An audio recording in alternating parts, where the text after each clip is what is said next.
Hello, isang magandang araw at isang mapagpalang araw na naman po sa ating lahat ngayon mga idol. Ngayon po tayo na naman po magluluto ng ating ulam para sa hapunan. Ayan na nga po pala ang aking nabiling liempo. Pinamantika ko na po siya, nauna ko na po siyang may salang mga idol at medyo golden brown ko na po. Kaya ngayon po atin na pong lulutuin yan. Medyo itabi lang po natin. At dito rin po mismo, dito natin igigisa ang ating ricado. Yan po, igisa na natin din ang ating bawang.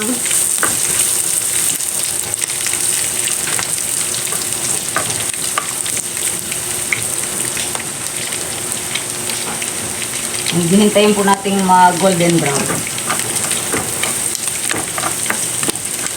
Masarap po pag maraming bawang itong aking niluluto mga idol. Parang medyo okay na po. Nagagalit na ang aking liempo. Ito na po. Isunod natin ang ating sibuyas. Ay, ito po. Sibuyas nga. Pasensya na mga lods. Matanda na, malilimutin na. Ayan po. Isa na natin ang ating sibuyas dyan.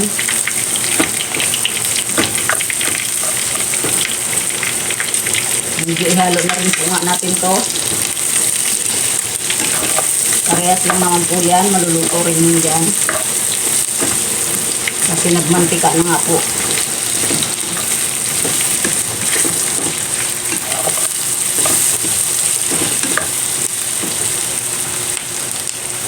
Yan, at ilagay na rin po natin ang ating kamatis. Tinanggalan ko po yan ng buto mga lods. Kasi parang masyadong matubig pag hindi tanggalan ng buto ang kamatis. Yan, igisa lang po natin ang igisa yan.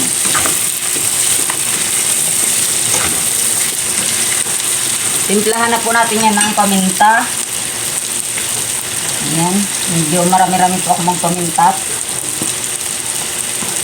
Haluin po ulit natin.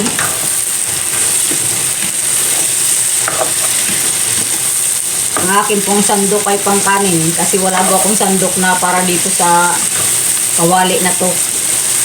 Sayang naman po kasi kung mabakbak lang dahil sa sandok na matalim.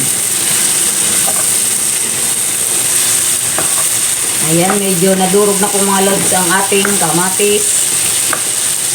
Igisa na po natin dyan ang ating alamang. Napatuluan ko na po ang alamang na yan. Pag nagisa po tayo ng alamang mga idol, igisa po talaga natin mabuti kasi medyo malansa po pag medyo hilaw pa.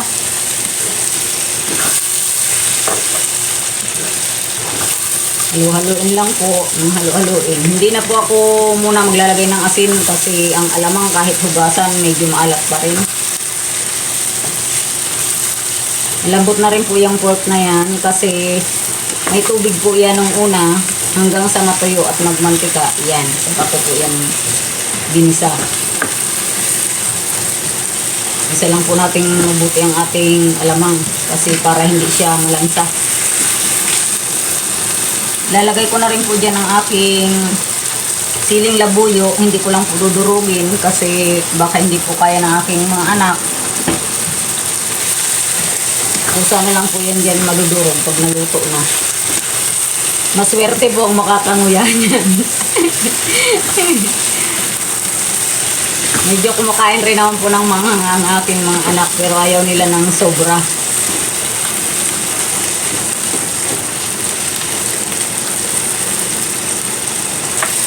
Simple lang pong luto ito mga lods. Lagay na rin po natin dyan ang ating pampalasa. Yan na nga po ang dahilan kung ba't hindi pa rin ako naglagay ng asin kasi medyo maalat rin po to. Tuloy lang sa halo.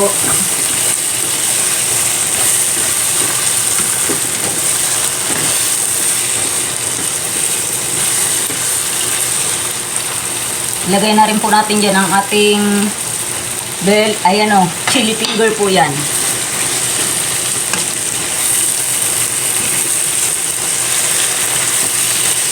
Kasi yan po, malapit na maluto yan mga lods.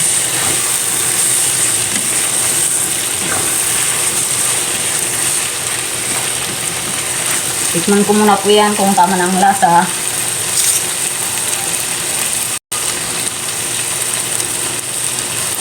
Ayun, sakto lang po. Hindi maalat. At masarap pa. Pag ganito ulam po mga idol, ganito ako malakas kumain pag may alamang. Hindi po talaga ako masyadong mahilig sa sinabawan. Ito po talaga sure ako maraming kanin ang mauubos nito. Yan, okay na po yan. Ilagay na po natin ang ating natirang talong kahapon na inani. Pinrito ko na po, hindi ko na po naipakita. Ayan na po. Luto na po yan, kaya konting halo na lang. Dahil na po ito mga lods.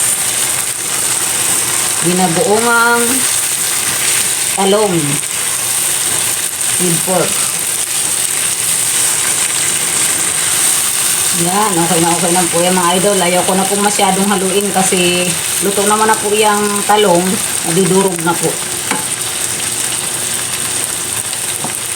At ilagay na po natin dyan ang ating inani rin na dahon ng bawang. Mabango po yan mga idol. Pwede nga daw po yan.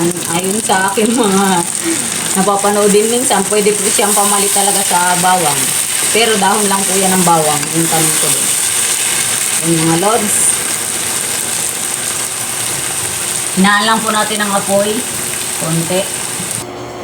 Ayan na nga po mga idol, habang hinihintay po natin, ako po muna ay magpapasalamat sa aking mga subscriber na mga sumusuporta po sa akin at sa inyo pong lahat na. Ayan po, shoutout muna po tayo. Shoutout po kay Idol Che Garden World. Shoutout po kay Idol Tim Valdez TV Vlog. Shoutout po kay Idol Loma Bilas Bunga Vlog. Shoutout po kay Idol Gawang Bahay Food. Shoutout po kay Idol Lutong Bahay ni Calwis TV. Shoutout po kay Idol Wenas Kitchen. Shoutout po kay Idol Prime Will Mix. Shoutout po kay Idol Selmari Vlog. At shoutout po kay Idol Erlinda Guardado Sons. At shoutout po kay Idol Batang Kusinera Rich Queen. Ayan lang muna po mga lods. Salamat po sa inyong lahat at lagi rin po tayong magpasalamat sa Panginoon sa araw-araw pong ating mga ginagawa. Sa ating palang pagbangon ay isang malaking blessings niya na po yan sa atin. Maraming salamat po sa inyong lahat mga idol. Hanggang dito na lang po. Ayan, kain po tayo. Thank you for watching po mga lods. Have a blessed day po sa ating lahat. Thank you.